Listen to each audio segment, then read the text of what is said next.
कैसे हैं जी आप सब लोग। उम्मीद करता हूं कि अभी तक आपका जो है सब कुछ ठीक चल रहा होगा और जहां पर भी है आपकी तैयारी दुरुस्त चल रही होगी। और अब वो एक स्टेटमेंट आता ना, इडियम, पुल अप योर सॉक्सेस, ठीक है, वो वाली आपका कहानी अब तुम पे बिल्कुल एकदम सूट कर रही है। तो भाई देखो, अभी तरीका क्या है कि आप पढ़ तो बहुत लिए हो और पढ़ दुनिया रही है, तो तुम आपका डिफरेंशिएट कैसे करोगे अपने आप को। सर कहीं तो आपका अंतर पैदा करें, क्योंकि सर भीड़ तो बहुत है और भीड़ बहुत है तो सब सीरियस भी नहीं आ रहे हैं, क्योंकि सर फॉर्म तो सबने भरा है ना, पेपर देने भी सब आएंगे। तो मैं अपने आप को ऐसा क्या करूं कि जिससे आपका पेपर भी निकल जाए और फिर आपका एनडीए का रास्ता खुल जाए। तो ये पीछे देख रहे हो क्या लिखा हुआ है, क्या पीवाईक्यू खोलेगा आपके एनडीए का रास्ता? बिल्कुल खोलेगा।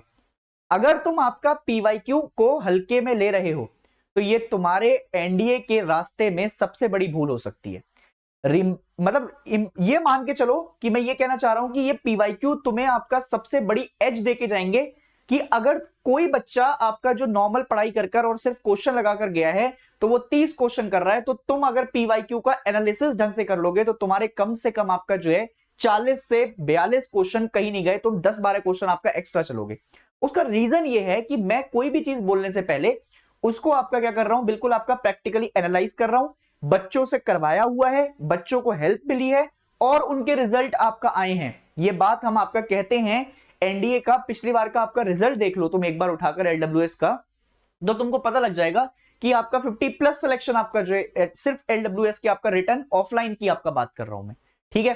तो ये जरा देखोगे तो इसको आपका देखने का तरीका क्या है। जैसे मान लो मैं तुम्हें आपका क्वेश्चन के थ्रू ही समझाता हूं कि तुम क्वेश्चन को एनालाइज कैसे करोगे। देखो भाई, ये तुम्हारे 2023 का पेपर है, ठीक है सर।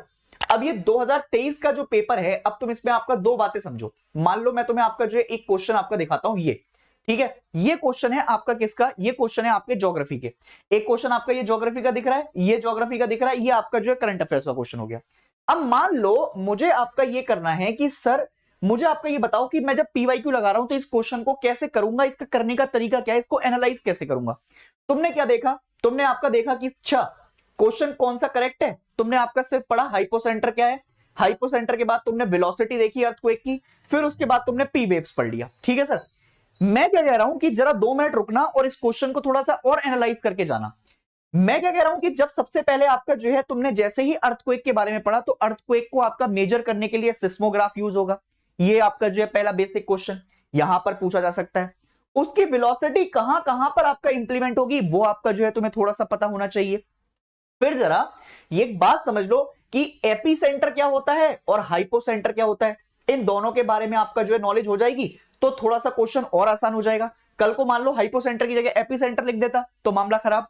फिर जरा अब पी वेव्स पढ़ ली है तो पी वेव्स को जैसे आपका प्राइमरी वेव्स के नाम से जानते हो, तो तुम्हें यह भी पता होना चाहिए कि प्राइमरी वेव्स आपका जो है किस किस आपका मीडियम से पास होती हैं। ये सर आपका सॉलिड से भी पास हो सकती हैं, लिक्विड से भी पास हो सकती हैं और गैस से भी पास हो सकती हैं। अगर आपका एस वेव की तरफ आओगे तो क्या वो लिक्विड से पास होंगी सिर्फ, क्या वो आपका सॉलिड और लिक्विड में आपका गैस में आपका बिल्कुल नहीं देखने को मिलेंगी। तो फिर जरा एस वेव्स और आपका जो है बाकी एल वेव और आर वेव को भी पढ़ते हो जाना। इससे होगा क्या कि तुमने क्वेश्चन तो एक पढ़ा है बट उस एक क्वेश्चन से तुम्हारी पूरी आपका स्ट्रेटेजी बन जाएगी, तुम्हारा एक अर्थक्वेक का आपका चैप्टर कंप्लीट हो जाएगा आपका फिजिकल ज्योग्राफी का। और यकीन मानो कि जब क्वेश्चन आपका पेपर में आया तो तुम्हें आपका इसके अलावा भी 2022 का पेपर लगाओगे, 2021 का पेपर लगाओगे, 20 का पेपर लगाओगे तो कोई दिक्कत नहीं होगी। रीजन ये होगा कि तुमने एक क्वेश्चन से आपका पूरा चैप्टर कंप्लीट किया हुआ है। क्या बात समझ रहे हो मेरी? चलो मान लो अब आपका जो है जैसे फॉर एग्जांपल तुमने सारा कुछ पढ़ लिया। अब देखो यहां पे आपका क्वेश्चन कैसे पूछा है उसने आपका जो है क्वेश्चन में मजबूती कर दिया। अब देखो एक तो आपका सॉइल है, ये एनडीए में पहले इतने टफ क्वेश्चन आपका नहीं आते थे जीएस सेक्शन में। एक तो उसने आपका सॉइल के बारे में पूछ रखा है क्योंकि पोडोलाइजेशन जो है ये इनफर्टाइल सॉइल की कैटेगरी आपका दिखाता है, समझ रहे हो मेरी बात।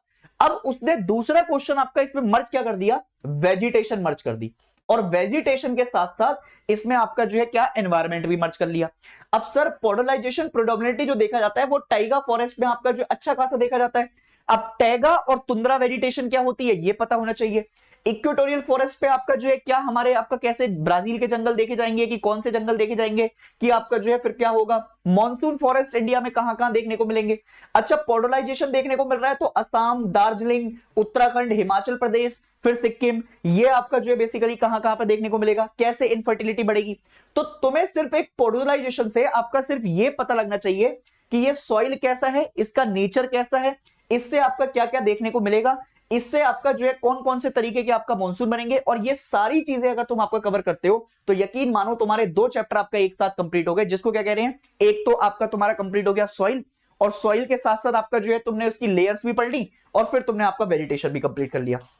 तो मेरे कहने का तरीका यह है कि जब तुम आपका किसी भी मॉक को या मॉक तो बाद में आपका एनालाइज करोगे, पहले पीवाईक्यू आपका जरिया देखो। पीवाईक्यू बिल्कुल एज इट इज आपका जो है, कभी कभी कोई क्वेश्चन रिपीट हो जाता है जो कि आपका किसी और पेपर में आया हुआ होगा।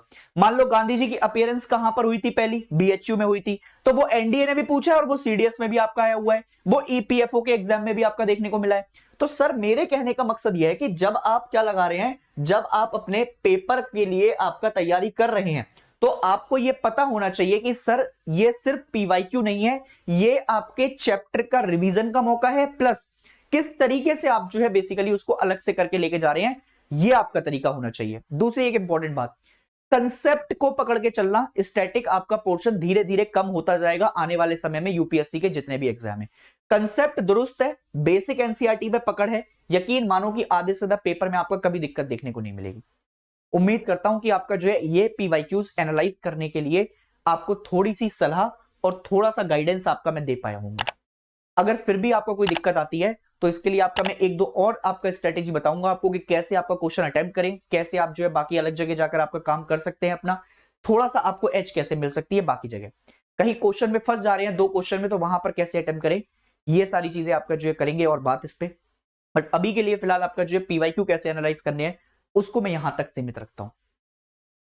पढ़ते रहिए, अपनी सेहत का ख्याल रखिए, और इंपॉर्टेंट यह है कि ये आपका अटेम्प्ट आखिरी अटेम्प्ट होना चाहिए। क्यों? क्योंकि इस बार आपका जो है एनडीए में हम जा रहे हैं। जय हिंद एवरीवन।